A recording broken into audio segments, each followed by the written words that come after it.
Stepping in to say hi and introduce myself a bit more. If you don't know me, which you probably don't, I'm Michelle and I'm an illustrator. I work mainly on graphic novels with a few picture books here and there, but the majority of my day-to-day is comics. It takes me about 1.5 years for graphic novels, and it's really focused work the whole time. I get caught in a rhythm of drawing the same things every day, and when I reach the other side, I feel like I don't know how to draw anything else. I found that sketching helps remedy that, and specifically sketching with a physical sketchbook. Personally, it helps to switch up my process and try something different. I really love bribing myself with new materials.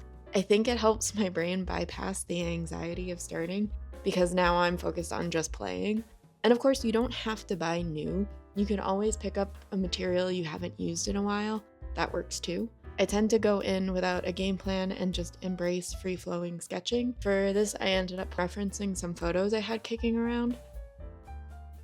This mug is called Carnival Cottage by Joanna Parker. It reminded me of the Campbell Soup kids, sent me down a rabbit hole of vintage Halloween costumes, and then I found a bunch of DIY costumes of various vegetables like lettuce or paper moth wings. We're nearing Halloween as I'm making this video, and so I got really into it. And that's where this star character started. Like I said earlier, this process is to give myself permission to make bad art, and I'm currently fighting the urge to judge anything on this page, which is very hard, but I'm really glad I took the time to sketch and fought through, any negative feelings about it and just embracing the process of starting again.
Okay, now that I've had some time to test out the Movink, I've got some thoughts.